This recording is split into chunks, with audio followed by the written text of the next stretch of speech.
Evangelio de Lucas, en el capítulo 7, todavía no estamos iniciando esta serie. La serie la vamos a iniciar el día 22. Pero yo estaba buscando cómo hablar acerca de el primero de los puntos de la visión, tratando de reforzar la visión de la iglesia y tratando de enfatizar la visión de la iglesia. Porque es necesario, hermanos, que la visión sea recordada.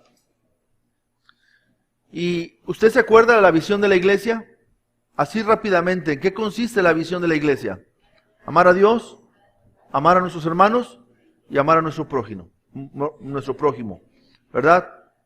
Amar a Dios es, hermanos, rindiéndonos a Él. Amar a nuestros hermanos es amándolos a ellos, así como Cristo nos ha amado a nosotros. Y amar a nuestro prójimo, al inconverso, a la persona que no tiene a Cristo, que está cerca de nosotros o lejos de nosotros, pero que podemos tener acceso a Él. Amarlo a Él, así como nos amamos a nosotros mismos. Entonces, amar a Dios, porque Él nos amó primero a nosotros. Amar a nuestros hermanos, así como Cristo nos ha amado a nosotros. Y amar a nuestro prójimo, así como nosotros nos amamos a nosotros mismos. Este es el gran mandamiento que Dios nos ha dejado en su palabra. Y en Lucas 7 tenemos un ejemplo. Y en este mensaje, hermanos, le he titulado, ¿realmente amas a Dios o simplemente simpatizas con Él? ¿Realmente amas a Dios o simplemente simpatizas con Él? Y eso es importante que usted y yo lo podamos definir cada uno en lo personal. Esto no está escrito, no está puesto ahí, no se lo voy a predicar en esta mañana para que usted juzgue a los demás, sino para que usted pueda observarse a usted mismo. Usted pueda echar un vistazo hacia su interior y hacerse esa pregunta. La pregunta es una pregunta retadora. ¿Realmente amas a Dios o simplemente simpatizas con Él? ¿Saben, hermano, que alrededor del mundo cristiano hay muchos simpatizantes de Cristo Jesús? Que solamente son simpatizantes de Dios por muchas razones. Simpatizan con Dios, pues porque Dios es bueno. Simpatizan con Dios, pues porque tenemos una conciencia que no está tranquila hasta que no está uno ahí en la casa de Dios y simpatiza uno con Dios porque a veces en la iglesia hay buenos programas que pueden pues, ser hasta cierto punto atractivos, ¿verdad? Uno puede simpatizar con Dios por muchas cosas. Uno puede simpatizar con Dios porque hay personas que han nacido en la vida cristiana y no conocen otra manera de vivir. Son como ese pajarito que nació en una jaula y creció en una jaula, y usted le abre la puerta de la jaula para que se salga, y cuando ve que no sabe qué hacer afuera, se regresa otra vez a estar otra vez en esa esclavitud de la jaula. Y hermanos, a veces hay personas que han nacido en la vida cristiana, ¿sí? Y que están en el camino solamente porque no saben, o porque no han conocido otro camino. Pero Dios no quiere eso de usted. Dios quiere que usted ame a Dios con todo su corazón, con toda su alma, con toda su mente y con todas sus fuerzas. Eso es lo que Dios realmente espera. Dios espera que usted lo ame a Él por lo que Él es. En el mundo tiene muchas opciones, pero Dios es mejor que todas esas opciones. En el mundo tiene muchas opciones, son pasajeras y destructivas. Son placenteras momentáneamente, pero son pasajeras y destructivas. Con Cristo Jesús usted tiene la verdad. Usted tiene un amor eterno, verdadero. Con Cristo Jesús usted tiene vida eterna. Con Cristo Jesús usted tiene al Dios vivo y verdadero de su lado, al Creador del universo, al sustentador de todas las cosas, al Creador suyo, quien lo creó a usted. ¿Sí? Quien no solamente lo creó, sino que también por amor a nosotros, ofreció a su Hijo. Dice la palabra, en esto consiste el amor de Dios. No en que nosotros hayamos amado a Dios, sino que Él nos amó a nosotros primero. ¿Y qué es eso que nos amó? Que Él entregó a su Hijo en propiciación por nuestros pecados. Ese es el gran amor que Dios nos ha demostrado a nosotros. Entonces nosotros le amamos a Él porque Él nos amó a nosotros primero. Y yo quiero invitarles, si hay aquí algunas personas que han conocido a Jesús desde chicos o que nacieron en hogares cristianos, ¿sí? No tengan la tentación de ir a probar al mundo para darse cuenta que verdaderamente Dios es nuestra mejor opción o es lo mejor que nos puede pasar en la vida. No tengan esa tentación de ir y conocer allá. Más bien crean la verdad de la palabra. Crean la Biblia y lo que Dios nos ha dejado. Sepamos exactamente qué es lo que Él ha hecho por nosotros, como para que nosotros estemos cautivados en Él y por Él. Entonces, hermanos, Dios reconoce al verdadero amor, el verdadero amor de los que le buscan. Dios reconoce el verdadero amor de los que le buscan. Vamos a leer ahí Lucas capítulo 7, en el versículo 36 al 50. Dice la palabra de Dios: uno de los fariseos rogó a Jesús que comiese con él. Habiendo entrado en casa del fariseo, se sentó a la mesa.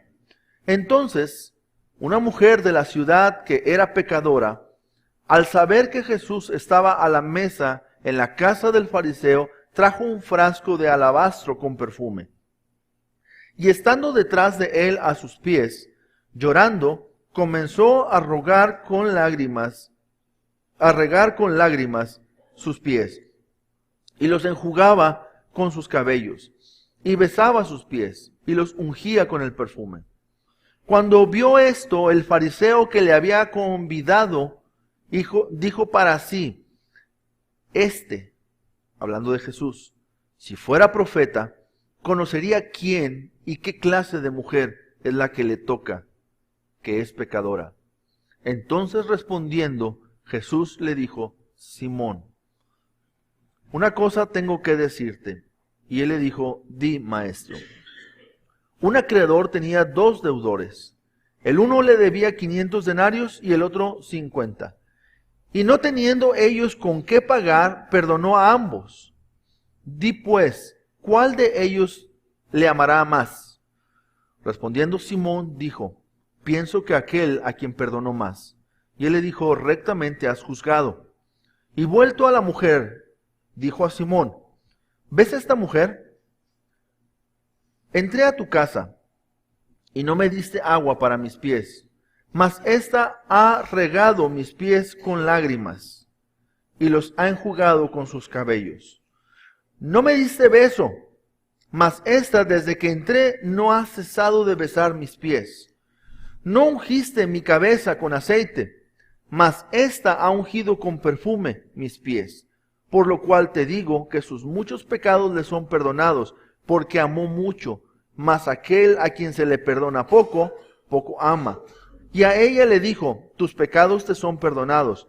Y los que estaban juntamente sentados a la mesa comenzaron a decir entre sí: ¿quién es este que también perdona pecados? Pero él dijo a la mujer: tu fe te ha salvado, ve en paz. Como es el caso, hermanos, de Simón, en esa narración del Evangelio de Lucas 7, en este capítulo, Dios nos enseña 3 aspectos importantes de la vida cristiana. La fe, en el episodio del siervo del centurión; la esperanza, en el episodio del discípulo de Juan el Bautista; y el amor a través de la mujer pecadora.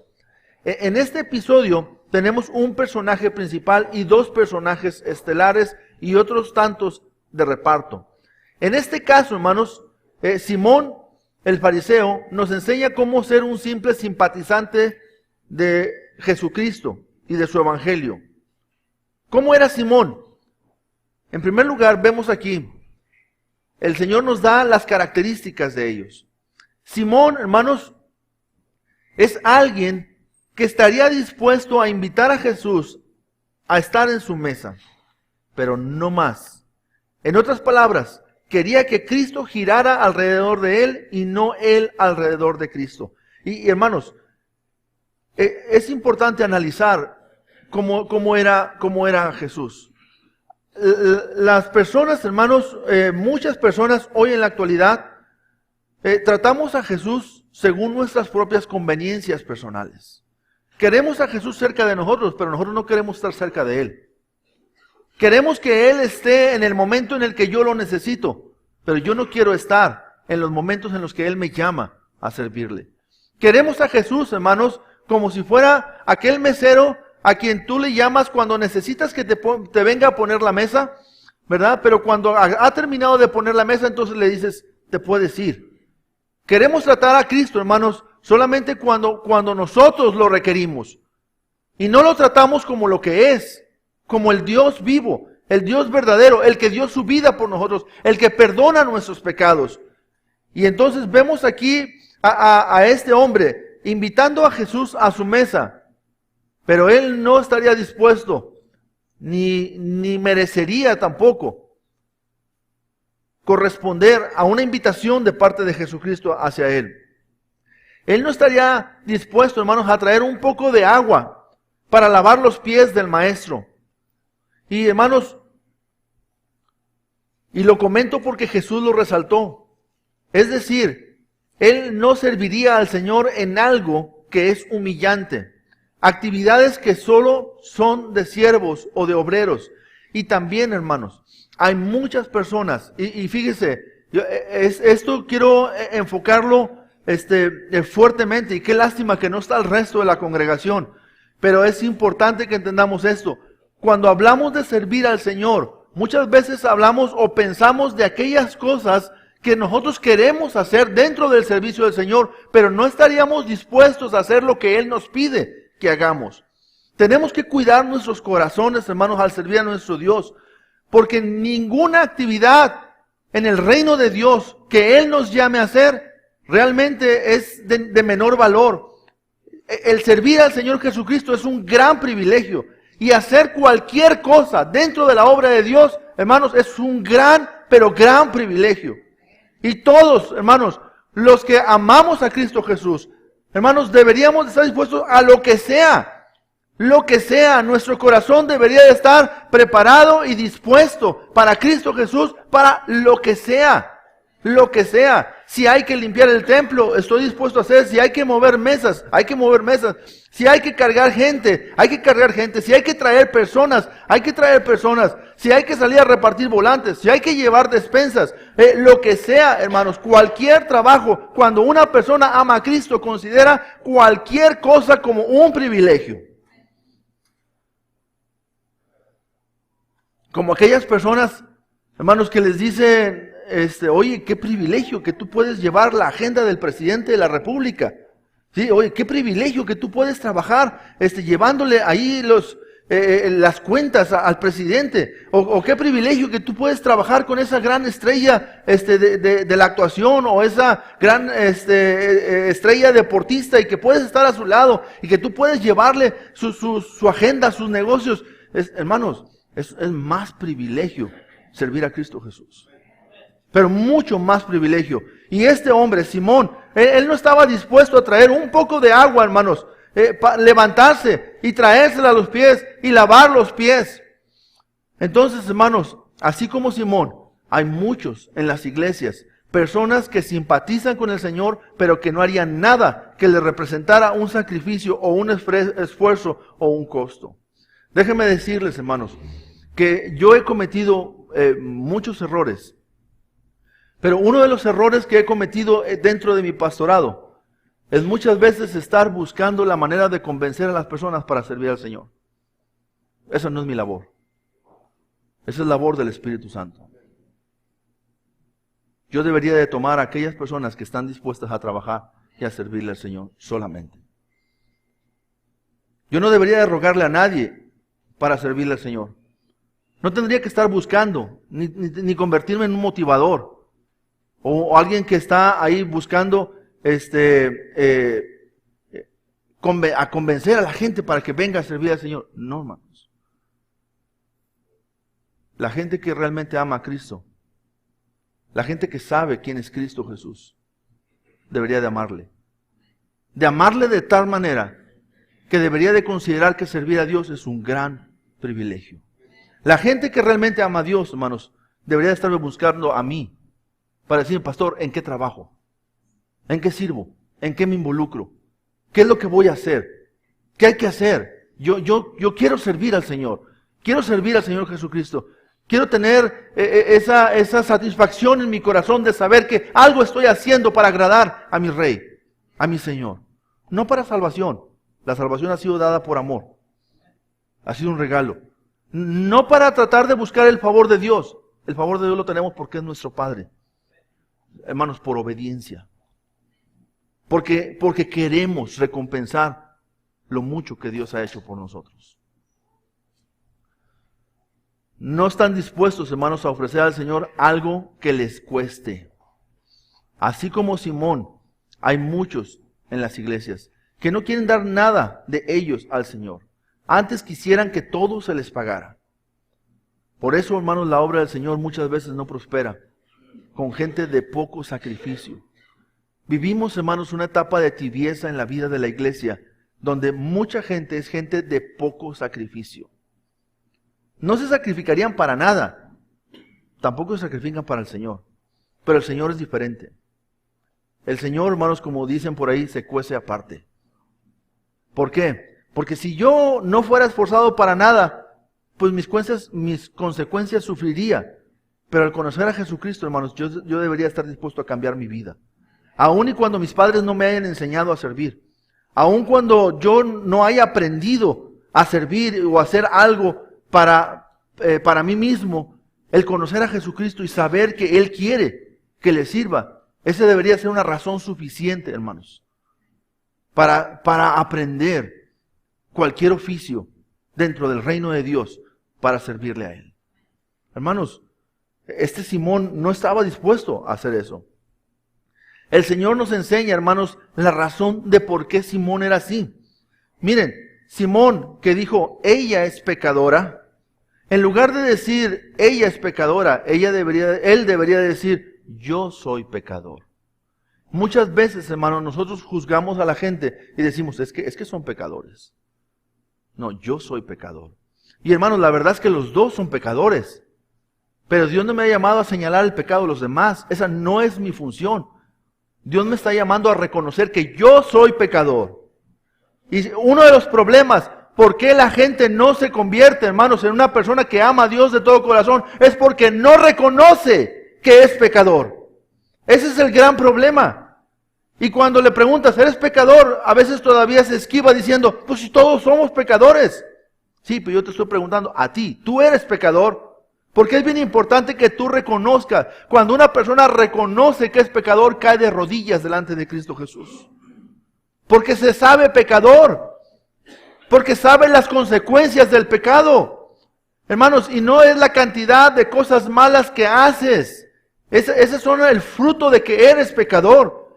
Se trata, hermano, de que tu pecado te separa de Dios por la eternidad. Se trata de que tu pecado te condena. Pero Jesucristo ha venido a este mundo para perdonar tus pecados. Y cuando tú te reconoces pecador, entonces tú deberías, porque es parte, hermano, de un corazón agradecido. Deberías entregar tu vida a Jesucristo y decirle, Señor, aquí estoy para amarte y para servirte. Entonces vemos aquí que la razón era porque Simón no se reconocía a él pecador. ¿Cuántos Simones habrá aquí, hermanos, en la iglesia en esta mañana? ¿Racionalmente entienden? ¿Racionalmente entienden la obra de Jesucristo? ¿Racionalmente entienden que todos somos pecadores? ¿Racionalmente entienden que el pecado nos condena para la eternidad? ¿Racionalmente entienden que Jesucristo es la única respuesta para el perdón de los pecados de todos? Pero hermanos, no llevan eso a su corazón. No llevan eso, hermanos, a amar a Dios con todas sus fuerzas, con todo su corazón, con toda su alma. No solamente está el entendimiento, hermanos. No solamente está el entendimiento. El entendimiento es fundamental. ¿Sí? El entendimiento es importante. Pero hermano, ese entendimiento debe llevarte a ti una reacción. Mire, una vez iba yo por la carretera Miguel Alemán, hace muchos años. Iba hacia Pesquería. Y en una... Más creo que Gerardo González iba conmigo esa vez. Habíamos terminado un culto precisamente de fin de año. E iba con mi mamá, que estaba allá con su familia. Y iba en la noche y a lo lejos yo vi que venía, casi no había carros, a lo lejos vi que venía una persona cruzando del carril contrario hacia acá. Y cuando llegó al camellón, yo esperaba que esa persona se detuviera. Yo iba a cierta velocidad, más o menos. Pero algo Dios puso en mi corazón que me dijo, párate porque quién sabe cómo venga esa persona. Y hermanos, como si fuera dormido dentro de sí mismo, como si fuera ido, él no se detuvo en el camellón, él siguió cruzando, como si fuera solo en la vida. Entonces yo me frené lo más que pude, no tenía carros atrás, y le pité. Y cuando le pité, como que despierta a la persona. Y entonces se hace a un lado. Y luego me hace, pero bien agradecido. Yo vi que él estaba bien agradecido, diciéndome, gracias. O sea, gracias porque no me atropellaste. Lo vi profundamente agradecido. Si me hubiera parado, no sé, a lo mejor me hubiera hasta besado la mano. ¿Sí? Pero lo que quiero decir esto, hermanos, es que a veces nosotros razonamos y entendemos toda la cuestión del Evangelio. Pero no somos capaces, hermanos, de con el corazón agradecer a nuestro Dios la gran obra que Él ha hecho por nosotros. La gran obra. No es cuestión de que solamente lo creo. Es cuestión, hermanos, de que yo lo siento. Yo siento ese gran amor de Dios hacia mi vida. Todos somos pecadores.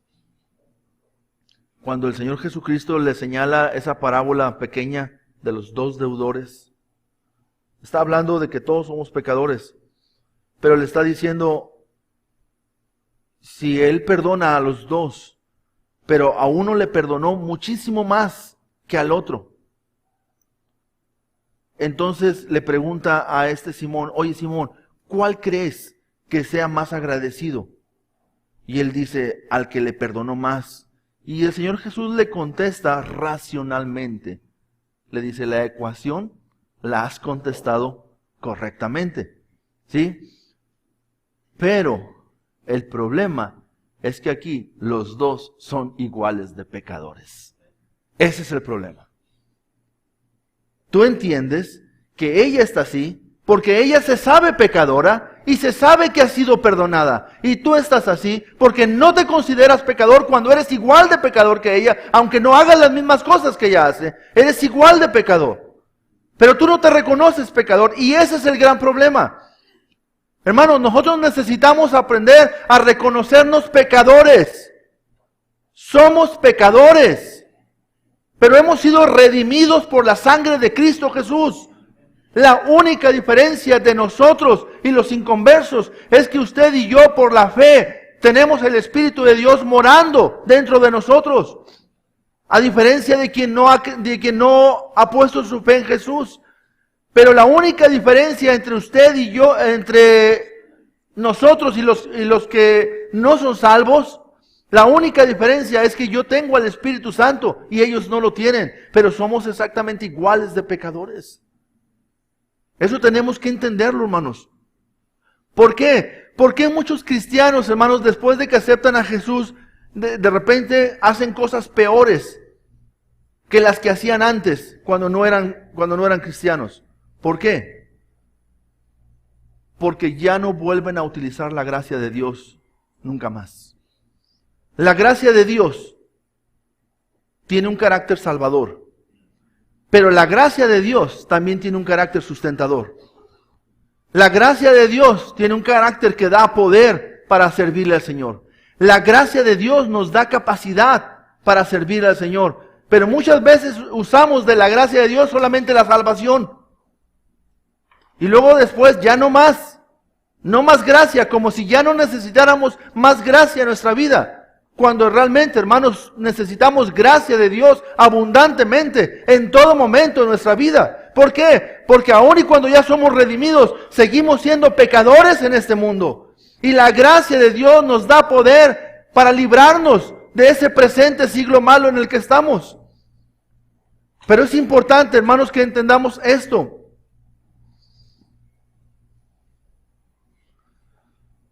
No es que a uno le hayan perdonado más. No es que uno haya sido un violador y el otro pues simplemente era mentiroso, ¿verdad? No es que el uno haya robado bancos y el otro pues nada más se robó un lápiz. O sea, no es eso, hermanos. Es que somos pecadores todos. Tenemos que entenderlo. Entonces, en primer lugar está esa parte. Hay quienes simplemente simpatizan con él. Pero en segundo lugar, hay quienes verdaderamente lo aman, hermanos. Hay quienes verdaderamente le aman.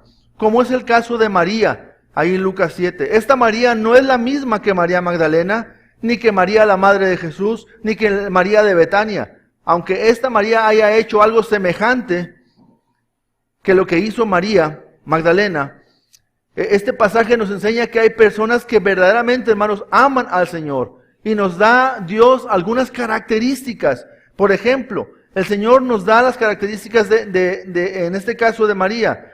Hermanos, gente que ama al Señor. Es gente que verdaderamente está buscando a Jesús para adorarlo.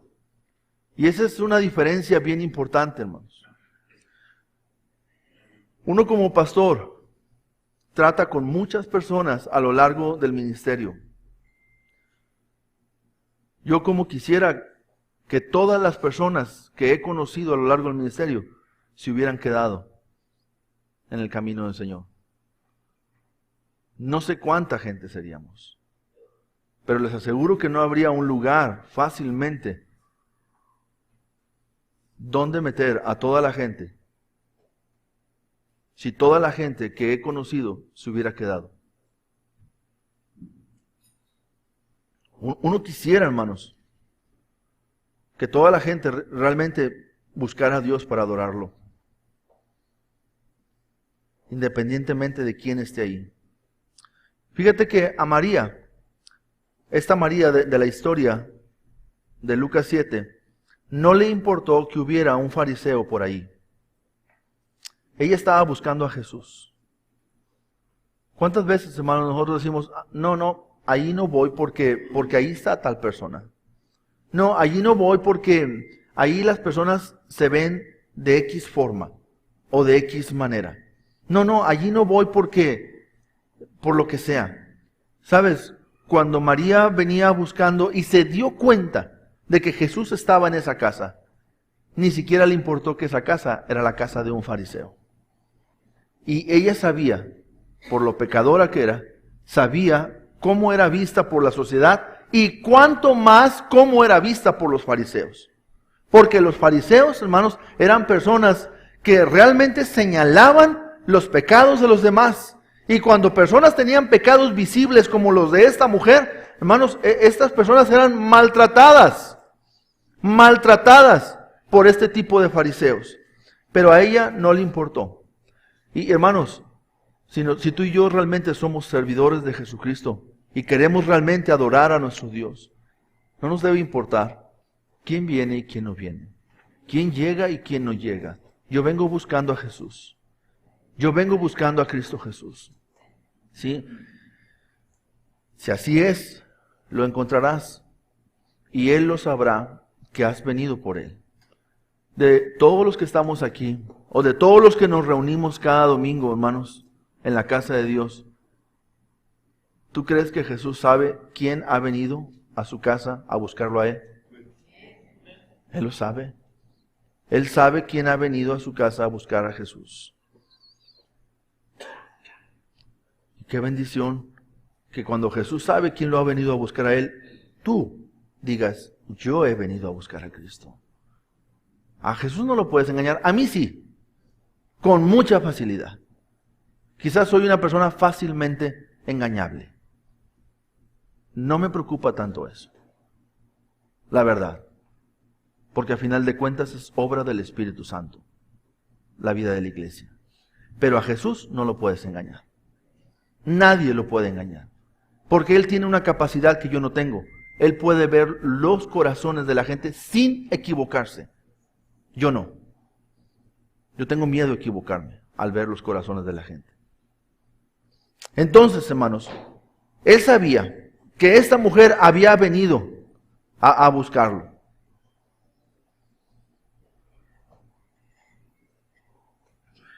Adorarlo no solo tiene que ver, hermanos, con postrarte a sus pies y besarlos, sino que vienes a ofrecerle lo más valioso que tienes o que puedes tener.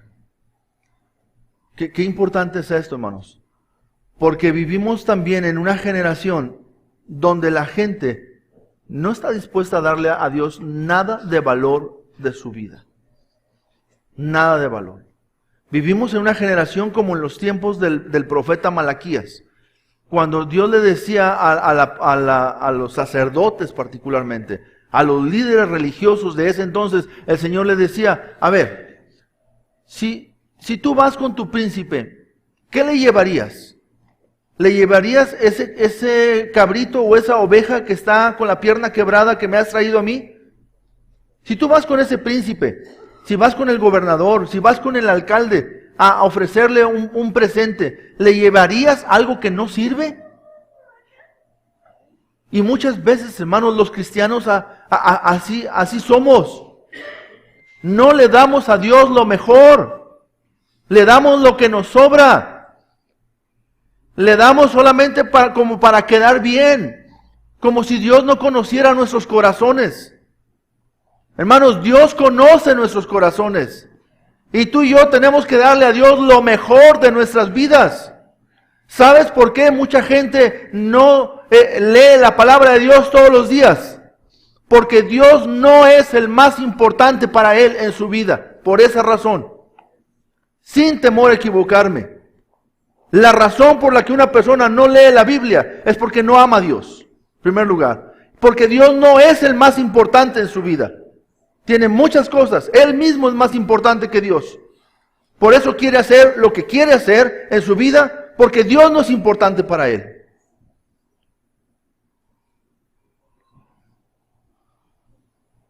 Como Abraham, hermanos. Cuando el Señor le dijo a Abraham, dame a tu hijo. Y Abraham, hermanos, inmediatamente se levantó de mañana, agarró a su hijo, agarró un asno, puso leña, agarró el fuego con lo que iba a prender la leña y se fue de camino. Y como Abraham era un hombre importante, como en los tiempos actuales, ¿sí?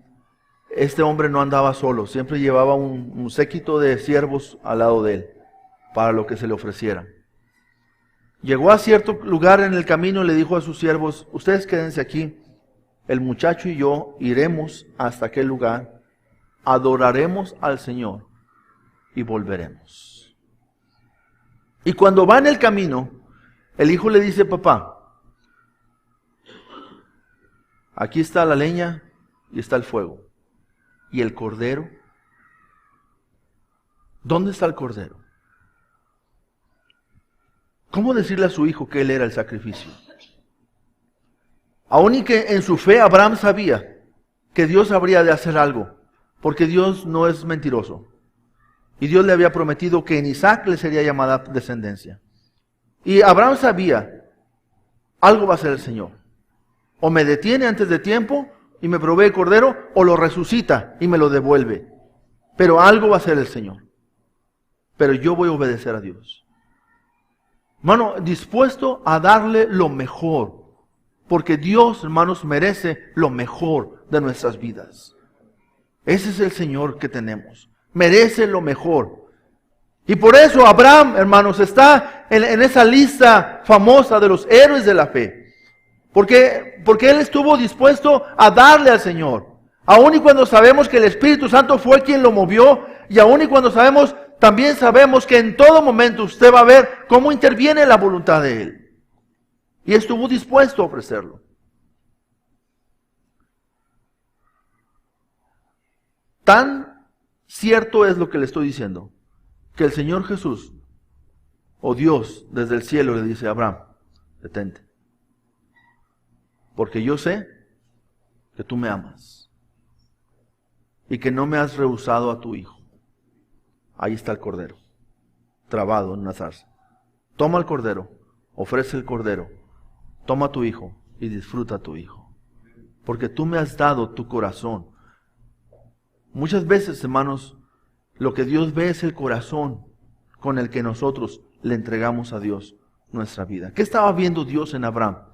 Su corazón con la que él le estaba rindiendo a su hijo. Tenemos también, hermanos, en la palabra de Dios a David. En el segundo libro de Samuel, en el capítulo 24. Segundo libro de Samuel, capítulo 24, en el versículo 24. Segundo de Samuel 24, versículo 24.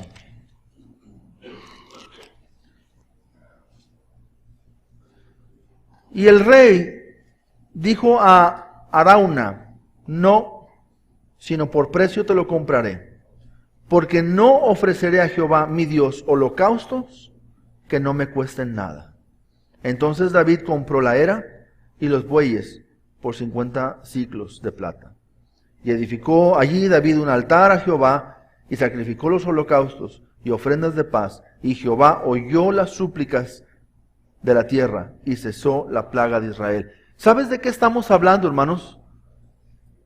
De quién ama verdaderamente al Señor y quién no lo ama. David dijo: yo no le voy a ofrecer a Dios nada que no me cueste. Hoy en día, muchos cristianos, como resultado de la tibieza espiritual que está viviendo y sufriendo la iglesia en este tiempo, están buscando la manera de que no les cueste nada servir al Señor. Ni un sacrificio, nada. Hermanos, ni siquiera lo que es de Dios, los diezmos y las ofrendas. Ni siquiera eso están dispuestos a entregárselos a Cristo Jesús. Menos un extra, algo más que yo quiera darle al Señor. ¿Sabes, hermano? Cuando vas a servirle al Señor, cuando Dios te llama a servirle, tu ministerio tiene un costo. No solamente el tiempo que le inviertes, las horas de tu vida que tú le regalas, que tú le ofrendas al Señor, sino que muchas veces para que eso funcione, tienes que poner recursos de tu bolsa. Y cuesta. Pero cuando te enteras que cuesta, entonces das un paso para atrás. ¿Por qué? Porque a semejanza del hombre rico, del joven rico aquel, tenía mucho dinero. El Señor le dijo: ándale, ve, vende todo lo que tienes y dáselo a los pobres. Y él se fue. Él se fue. ¿Por qué? Porque lo que él pensaba que él hacía, se dio cuenta cuando fue medido por el Señor Jesucristo que no estaba dispuesto a entregarle al Señor todo. Porque Dios se merece todo.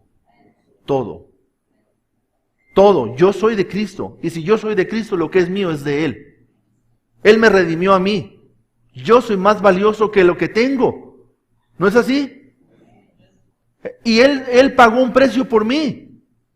Lo que yo digo que es mío, es de Él realmente.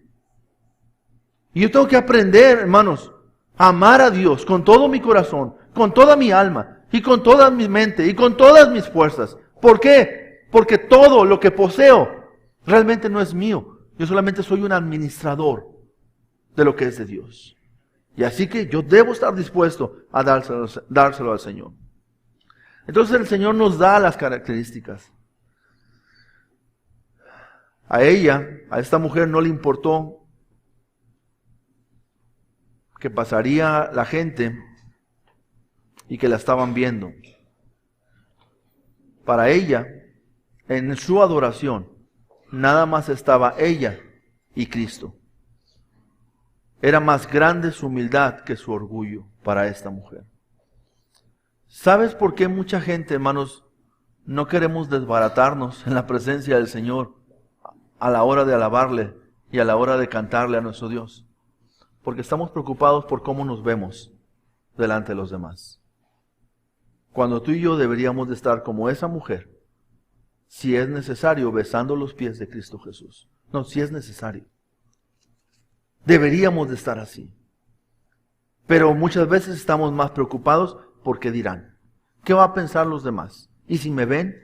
¿Qué van a pensar de mí? ¿Qué opinión tendrá la gente de mí? ¿Y saben ustedes cuánto batallan los directores de la alabanza para dirigir a esta congregación a adorar a Dios y a rendirse al Señor? Batallan mucho. Porque la gente que está en la congregación le importa más cómo se ve. ¿Qué piensan los demás? Cuando realmente, hermanos, deberíamos de pensar que nada más está Cristo y yo en este lugar. Porque nada más he venido a verlo a Él. A nadie más he venido a ver, más que a Cristo Jesús. Y si vengo delante de Cristo Jesús y es necesario que yo me derrame en lágrimas delante de Él, lo voy a hacer. Y si es necesario que yo me postre en su presencia, lo voy a hacer. Y si es necesario que yo me rinda a sus pies, lo voy a hacer. ¿Por qué? Porque no me importa lo que los demás piensen. Me importa, hermanos, que mi corazón realmente esté consagrado y rendido a los pies de Cristo Jesús. Vivimos una generación tan difícil, hermanos, para la vida de la iglesia. Y me da mucha tristeza, hermanos, por los jóvenes. Le voy a decir por qué. Porque la generación de ustedes que sigue va a estar más difícil todavía que esta que estamos viviendo. Sí, va a estar más difícil. Y les voy a explicar. El camino se está preparando. ¿Saben cómo se está preparando el camino? La cantidad de horas que le inviertes a las cuestiones virtuales te separan del mundo real. Y esa separación del mundo real que tenemos, ¿sí?, es como el corazón se hace insensible a todo lo que Jesucristo tiene preparado para su iglesia. Yo por eso quiero invitarles, jóvenes, no pasen mucho tiempo. Usen las cuestiones virtuales solamente como herramientas para ustedes servirse de ellas y hacer mejor su trabajo escolar o académico o laboral, lo que sea, pero nada más. No se aparten de la realidad. No se la pasen viendo una pantalla todo el día, porque se están separando de la realidad. Y va a ser más difícil que ustedes sean sensibles a la voz y al llamado de Dios. Por eso, todo, el controlador de este cosmos de pecado, que es el Satanás, él sabe de qué manera va a llevar los tiempos para endurecer el corazón de la gente para Cristo Jesús. Y esa es una de las maneras. Sean radicales en su vida. ¿Sí? Pónganse una meta. No pasen más tiempo frente a una pantalla que el tiempo que pasan delante de Cristo Jesús. A ver si lo pueden hacer. Establezcanse esa meta. Digan, está bien. Voy a agarrar mi celular. Voy a agarrar mi computadora. Voy a agarrar lo que sea. Pero lo voy a medir el tiempo. Y no puede ser más el tiempo que paso en este juego que el que paso delante de Cristo Jesús. Háganlo. En serio, sean radicales y muéstrenle a Dios el amor realmente, si realmente lo aman a Él. Pero tenemos que hacer esto, hermanos. Esto es algo que tenemos que hacer. ¿Por qué? Porque yo les digo, hermanos, no es que yo se los diga, la Biblia lo tiene profetizado. Cada vez los tiempos serán más difíciles. Y los últimos tiempos de la vida de la iglesia, hermanos, van a ser tiempos de una tibieza y van a ser tiempos de una apostasía muy, pero muy cruda y muy difícil. Muy difícil. Si el tiempo que estamos viviendo actual es difícil porque la gente no se entrega a Cristo de corazón, hermanos, 20 años más adelante, ¿sí?, ustedes van a ver esto que les estoy diciendo ahorita. Por eso yo les invito a que se rindan a Jesucristo, pero de todo su corazón. De todo su corazón. Y aunque ustedes sientan que se quedan fuera de la competencia con los demás jóvenes de su sociedad, de su tiempo, no les importe más eso. Realmente realmente valoren a Cristo Jesús por encima de todas las cosas, como esta mujer. Esta mujer no le importó, fue y se metió. Hizo lo que en la cultura no se hacía, porque la mujer no se sentaba en la mesa donde estaban los varones, en esa cultura. Todavía hacen eso allá en Medio Oriente. Los varones van y se sientan, las mujeres se quedan paradas, pero ella fue y se postró a los pies de Cristo Jesús. Sí, hermanos, ¿por qué? Porque ella, hermanos, solamente estaba viendo a Jesucristo.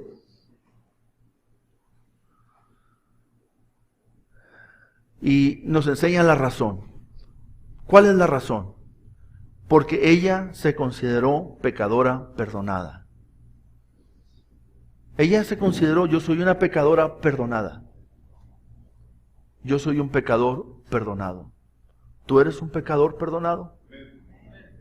¿Sí? Entonces, tus acciones diarias, tu actividad diaria, debe reflejar que tú eres un pecador que ha sido perdonado por la sangre de Cristo Jesús. Debes considerarte un pecador que realmente ha sido redimido por Cristo Jesús. No estoy hablando, hermanos, de la salvación por obras. Nadie puede ser salvo por medio de las obras. Nadie. Porque nadie, hermanos, nadie puede justificarse a sí mismo. Solamente Cristo y su gran obra nos justifica a nosotros. Ustedes y yo somos justificados en Cristo Jesús. Amar a Dios con todo nuestro corazón debería ser el resultado natural. Fíjate, mi hermano, amar a Dios con todo nuestro corazón debería ser el resultado natural de una persona que reconoce el tamaño de la deuda que le ha sido perdonada. Y sabes, hermano, yo nunca he probado drogas. Nunca he probado alcohol. ¿Sí? Nunca he estado en lugares de perdición. Nunca. Y aún así, soy muy pecador. Y mi pecado ha sido perdonado por Cristo Jesús. Así lo siento. Y esa es la razón, hermanos, por lo cual me atrevo y me he atrevido a renunciar a muchas cosas en mi vida para seguir a Cristo Jesús, para servirle al Señor. Dios, hermanos, es el primer lugar y debe ser el primer lugar en tu vida. Y esta historia, hermanos, en los evangelios, nos enseña que en la vida cristiana, alrededor de Jesús, hay personas simpatizantes y hay personas que aman a Dios. ¿Tú de cuál eres? ¿Eres simpatizante? O sea, ¿estás dentro del círculo del cristianismo porque te conviene estar ahí? ¿O realmente estás ahí porque estás muy agradecido con Dios? Porque Él te ha salvado, porque Él te ha perdonado, porque un día tú estarás en su presencia por una eternidad con Él. ¿Cuál es tu razón? ¿Estamos aquí porque somos religiosos? Estamos aquí porque amamos a Cristo Jesús. Cuando tú entres por ese lugar, concéntrate. Cuando tú te preparas de tu casa para venir a la casa de Dios, concéntrate. Tú no vienes aquí a este lugar porque es domingo. No vienes aquí porque es una costumbre estar. No vienes aquí porque ¿qué dirán? No vienes aquí porque luego te vas a sentir mal contigo mismo. Tú vienes aquí porque amas a Cristo. Esa debería ser la razón, ¿o no? Entonces, hermanos, ¿cuál es el frasco de alabastro que tú vas a quebrar en esta tarde para derramarlo a los pies de Cristo Jesús? ¿Cuánto va a costar? ¿Qué importa? Lo que sea. Lo que sea. Pero le voy a entregar a Jesús lo mejor de mí. Jesús no va a recibir más las obras de mi vida. Jesús va a recibir lo primero. Jesús no va a recibir más, hermanos, cuestiones sociales o compromisos, nada más meramente hechos o establecidos con el pastor. No. Él va a recibir de ti tu corazón rendido a sus pies.